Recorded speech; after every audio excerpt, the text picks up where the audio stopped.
In this video, I'm going to do an HDR analysis of Ratchet & Clank Rift Apart on the PS5 and also show you how to achieve the best picture on LG and Sony OLEDs as well as Samsung QLEDs. Keep watching.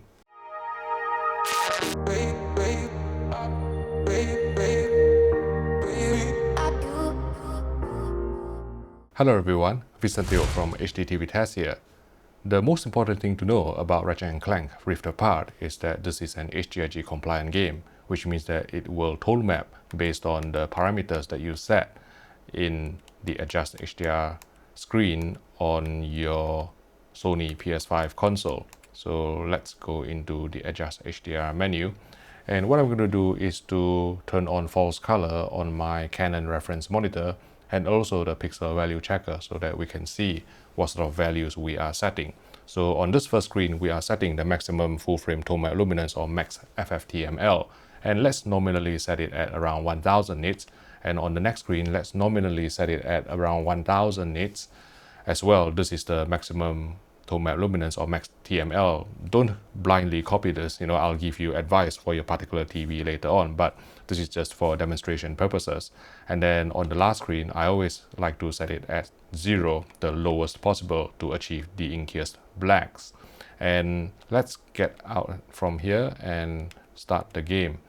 And I'm going to turn off false color because I want you to appreciate the truly beautiful colors in the game itself. And let's turn off the pixel value checker, and then we'll turn on the waveform monitor and also the frame luminance monitor, and you can see that it roughly corresponds to around 1000 nits with some fleeting speckle highlights that exceed even 1000 nits, even reaching 1900 nits. Let's say if I actually reset this value here, you can see that it will reach around 1000 nits. And let's go back out to the Adjust HDR screen and set a different value so that we can see the effect this has on the game. So if I can turn off the waveform monitor and also the frame luminance monitor and go into the Adjust HDR menu. Now the frustrating thing is that I have to close the game every single time I adjust HDR, which is quite cumbersome. But let's turn on false color and also turn on pixel value checker. Let's lower it to 400 nits. So the maximum full frame tone map luminance is 400 nits, and then for the next screen I also will lower it to 400 nits. This is the maximum tone map luminance, and the third screen just keep it at 0. And let's go back into the game and see what effect this has on the peak brightness of the game itself. And let's turn off pixel value checker and also the false color and turn on the waveform monitor. You can see that the range or the highest peak brightness is roughly capped to around 400 nits now, because we have set the maximum full frame tone map luminance and the maximum tone map luminance to 400 nits roughly in the Adjust HDR screen on the PS5. Now let's start a game and I'll show you some other settings within the game itself. So let's load the game. Now obviously I've only reached the start screen here, but hopefully you can see here that the game is truly a spectacular HDR showcase in my opinion. And then I'll show you some other settings under the visuals menu. And in my opinion, Performance RT is the way forward. I think it uses ray tracing and also you lose some resolution, but the ray tracing really works to give more depth and impact to the game. And if there's enough interest, and if I actually get two TVs together, and if I manage to get another code for Ratchet & Clank, then I may do a side-by-side comparison of fidelity versus performance, or fidelity versus performance ray tracing, or performance versus performance RT. But what I wanted to show you is the effect of adjusting the brightness setting and the contrast setting under the display menu here. So let's bring up brightness.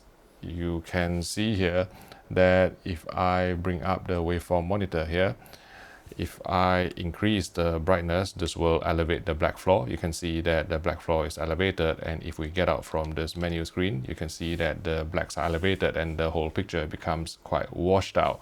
The dynamic range is reduced, so I don't really advise you to go above 50 in my opinion. And I think the game developers have obviously designed this game in a very intricate manner, and I think the creative intent is always going to be at 50. So let's go to 50, and then with the contrast, if I go and adjust it, you can see that if I decrease it, then you will be limiting the dynamic range of the picture and it becomes less contrasty, and that's not good. That's not what HDR is about. So I would always try to leave it at the default value of 10, which is the maximum, to give the highest dynamic range possible to the game. And with that out of the way, I wanted also to show you another potential thing that may be useful for OLED owners. Now, I think the HUD, if you can try to make sure that they are not on, it will have a couple of advantages.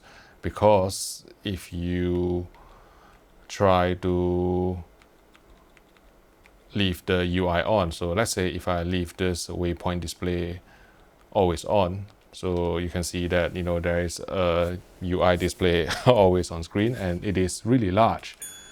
I mean, sometimes I want things to be large, but not this one. So let's go into here and just go for standard, right?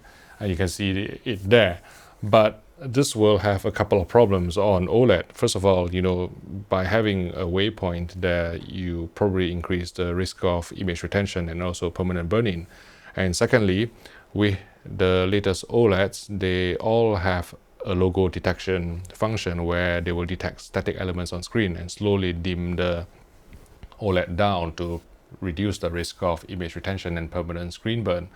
And I think, if you don't present these static elements all the time, then it is less likely that you will suffer from these auto dimming, especially on some OLEDs, especially Sony OLEDs that don't actually allow you to disable logo detection dimming. So that may be something that can be helpful if you turn it off, so that you can avoid the dimming, especially in HDR. So I would just put on press here. And then what I'm going to do now is to show you the correct HDRG setting for LG, Sony, and also Samsung 2021 televisions. Bear with me for a while. Among TV manufacturers, LG has the most well-implemented HDRG support. Now I'm using the LG C9 here, but this will apply to the C1 and also the C10. In fact, any other LG OLEDs over the past 2-3 years with HDRG support. So if we go into the picture menu and make sure you're in game HDR mode, and if we go into expert controls, go to dynamic tone mapping and make sure that you select HDRG. And then with the PS5, what you need to do is to just go up until the sun totally disappears, which means that it is blending in with the white background. And then the same with the next screen as well. Just make sure it totally disappears. The first click that it totally disappears, and then the third screen, just put it all the way down, and this will allow you to set the maximum tone map luminance and maximum full frame tone map luminance at roughly around 800 nits, which is how LG has designed its HDRG hard clip. And if we can go into the, and it's so shiny that it has attracted a moth on the screen, so we'll just resume.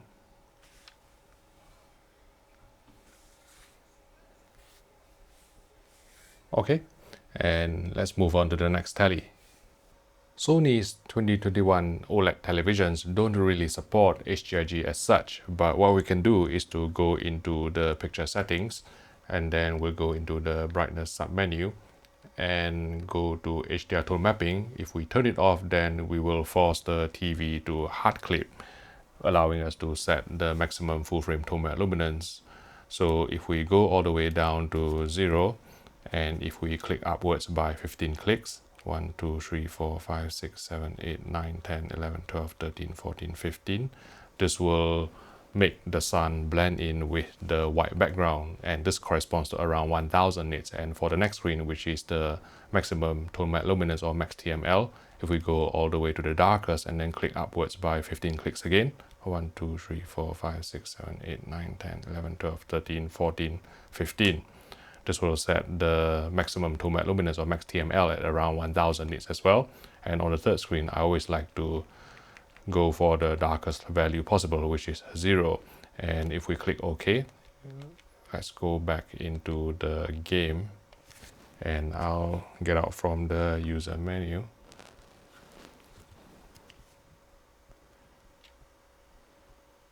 And let's load the game. Now you have to understand that by setting HDR tone mapping to off, you are actually under tracking the ST2084 PQ standard, but it was necessary for us to arrive at a hard clip value. Now that we have actually set it, what we can do is to go into HDR tone mapping and then turn gradation on again, so you can see that it will apply dynamic tone mapping so that the picture will look brighter and track correctly with brighter specular highlights as well. You can see between off and gradation preferred will take whatever the console is outputting and then apply some dynamic tone mapping on top to track the ST2084 PQ standard while providing brighter specular highlights. So I think that is the correct way to set Sony 2021 televisions, including their OLEDs, for this Ratchet and Clank Rift Apart game. Next, we'll go to another TV. Now, this year and last year's Samsung TVs, including this QN95A Neo QLED, do support HGIG. If I can summon the game bar and click on game mode settings, you can see that game HDR actually corresponds to HGIG. Last year it was labeled as HGIG, but this year it is labeled as game HDR, and turning it on will engage HGIG. Even so, with HGIG engaged, if you try to clip the sun, make it disappear, it will be an extremely high value, because I think there is still undefeatable dynamic tone mapping active in this mode, or Samsung has set the HGIG curve too high. So you'll be setting your maximum full frame tone map luminance or even maximum tone map luminance close to, say, 10,000 nits, which is really undesirable, because once you set it to this high, go into the game will look washed out. So my suggestion is to set it to a more realistic value, and I would suggest around 15 clicks from the bottom, which corresponds to 1000 nits. And if you have a high peak brightness QLED, maybe set it to 18 clicks, which corresponds to 1500 nits. So we'll try that here. If I can go up by 1, 2, 3, 4, 5, 6, 7, 8, 9, 10, 11, 12, 13, 14, 15, 16, 17, 18.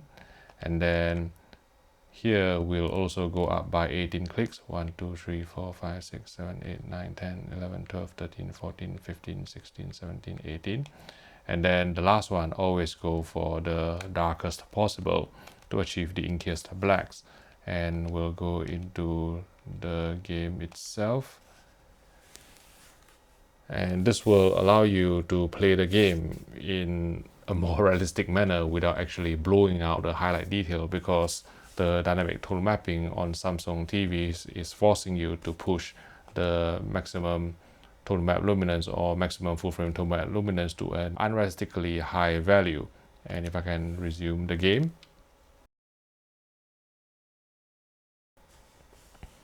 and it does look good, with the pop and contrast that Neo QLED allows. And if you set it this way, it will be more realistic with sufficient pop without actually blowing out the specular highlight detail or washing out the picture.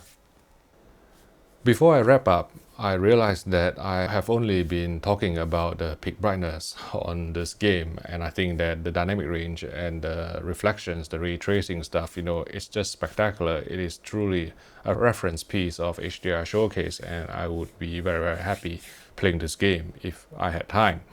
But another thing that I want to show you is the WCG use, or white color gamut use. So if I can turn on the Rec 2020 Rec 709 gamut monitor here, and it will turn on a false color, and you can see that the red colors on the screen now laid on top the monochrome or grayscale image is going to be outside of Rec 709. So this game does use WCG, or white color gamut colors, and I think it is truly quite vibrant and quite fantastic. I think this game is one of the best games I've seen in terms of the visual quality. If you'd like to watch more of our gaming HDR analysis, I've created a playlist here if you'd like to click on it, and I'll see you in the next video.